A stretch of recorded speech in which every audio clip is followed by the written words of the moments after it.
the touching of the gloves and decides to go right in at the action.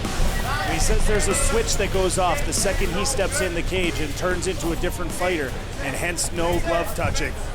Yeah, again, very sweet outside the cage. And already dropping punches on Fabian Cortez. Cortez trying to roll out of it and does a nice job, Jeremy, of at least stopping that ground and pound, but he gives up his back, and Huhs may have a rear naked choke in here. It's around the chin right now and not much pressure on it, trying to get it under the chin of Cortez, now coming at it from the other side with the other arm, and that might be a better grip at it, Jeremy. Well, the other thing is he was across the mouth and the nose of Fabian Cortez, not allowing him to breathe, shutting off that airway, and any way that you can stop the fight. A good back position here from Julius Huhs, who's going to be very patient with this position, knows he has a lot of time to work with it, and has the hand across. You're going to see him start to turn his wrist and dig that arm underneath the neck of Fabian Cortez. Cortez trapping the other arm so he can't use it to put the pressure on, making it more of an arm-in guillotine if he were to secure it. Again, Huhs has the back of Cortez and got it early. Lots of time left here in round number one, and here's the squeeze, trying to just squeeze the life out of his opponent. We talked earlier about our new amateur champion winning one just by squeezing that chin as tight as he could, but Huhs gives up that hold and goes back to trying to find the opening.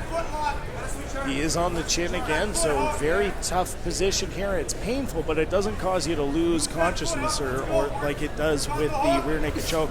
And you'll see now Julius Huhs will try and land these punches, and one of these times he's going to miss that punch a little bit lower, and that's what he's going to be underneath the chin. And that one a little lower yet on the chin. Cortez trying to trap the legs of Huhs, but Huhs trying to flatten him out and try and keep it there. Cortez trying to put pressure on the ankle of Huhs, using Huhs' own shin, Jeremy, as a pressure point. But Huhs not seeming to notice that, continuing to go at his own submission. Well, the one benefit of being a little bit older is you do have that experience of knowing what it's like and what your body can handle. And Fabian Cortez's coaches described him as a very cerebral fighter, really does think things through, and trying to, if you notice, that some fighters may attack the hands when it's around their neck, but Cortez felt that he was in a safe position, so he attacked the position, attacked the legs. Again, Huhs with the dominant position on Cortez now, has been there since about the 4.5 minute mark, Jeremy. The takedown didn't take long, and landing another punch there. Huhs, again, using his length here on the ground.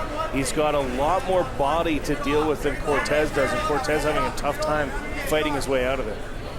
Just under 2 minutes remaining here in round one. This is our fourth fight, and a hand underneath again, but still that chin in deep for Fabian Cortez.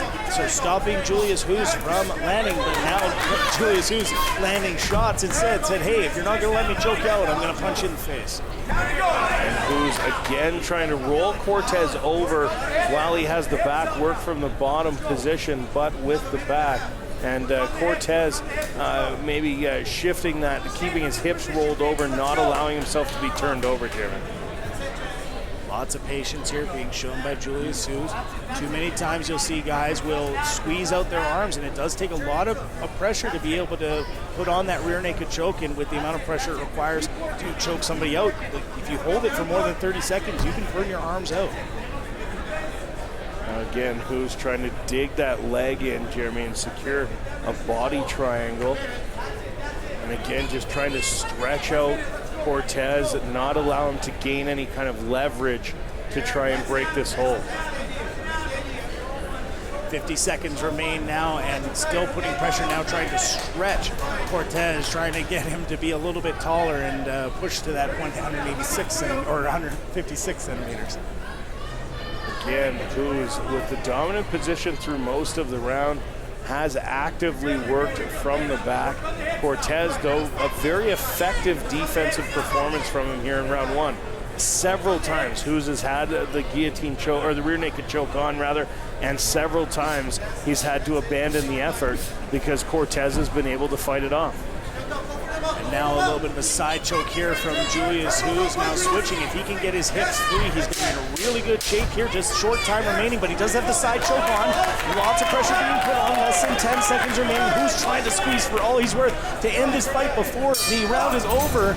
And Huhs, again, well aware of Cortez's Muay Thai background, so he knows he has to be careful when striking, but does look to come forward. Easily defends that takedown. The takedown defense trained in camp certainly seeming to pay off right there. Yeah, it was a little bit of a telegraph takedown attempt from Cortez, but you now look at Cortez as trying to lock up an arm, but it ends up getting a takedown, and now Huhs is going to have 4 minutes and 30 seconds to work from this side control position, which is definitely not where Fabian Cortez wanted it to be. Big elbow to the side of the head from Huhs there. And again, elbows to the body. Cortez trying to squirm out. Huhs now looking for a choke from the top there. And Cortez trying to push his way out, attacking the arm.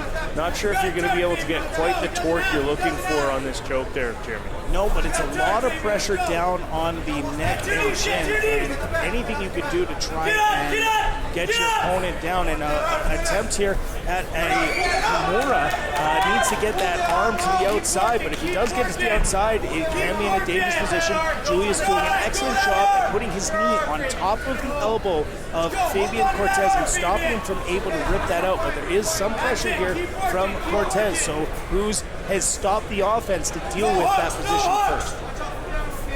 So Julius Huhs back on top, appears to have freed his arm from the corner attempt, and a big knee to the side there of Cortez. As Huhs continues to work from a dominant position, trying to pull himself free here, and does so, those punches coming in. Hammer fist now from the other side. Once the guy moves to block one side, you hit the other, and Huhs very, very adept at doing that here right in front of us in the Hard Knocks cage. Still holding on to that wrist, and almost a reversal, and now a reversal, more self-position here for Fabian Cortez, who now has 2 minutes and 50 seconds or so to work his offenses. Now he is in side control, and perhaps a miscalculation from Huhs, who does not spend much time on his back getting into the leg attack, and now trying to work to get back into a positive position. Yeah, Huhs Cortez rather, doing a nice job of wall walking there, Jeremy, shooting off the cage, using that momentum to roll over, but Huhs just doing everything he can to work on his ground game for this fight, and it certainly seems to be paying off here in the middle of round 2.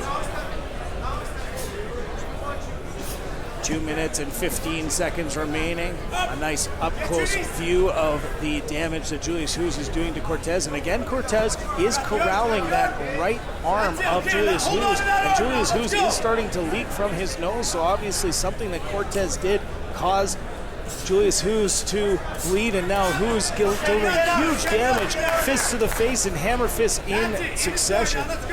Yeah, big strikes from the top for Huhs as Cortez comes around now and back on his back. Huhs in the half guard, and you're right, Jeremy, Huhs bleeding from the nose at the moment. But so far, so good for Julius Huhs in round number 2 here. So despite the fact that he's bleeding, Jeremy probably carried the better part of the action so far here in round 2. Nice stiff punch being landed right to the forehead, and now going for an Americana position. And again, any sort of way to stop the fight is what Julius Huhs likes to work with. And he does have the Americana position there, needs to get some separation. It's going to be a lot of pressure on the elbow of Cortez, and able to get position. He needs to get to the outside to be able to really put that pressure down and turn it, so it is lots of pressure on that elbow there. We got a really great view here on the screen, and there is the tackle. Julius Huhs is, I don't think he's shut the switch off where he turns into the meme guy again. Julius Huhs picks up the win to get back in the win column here, and you can see very elated, his coach is elated, and Fabian Cortez, a very tough matchup here tonight in Huhs.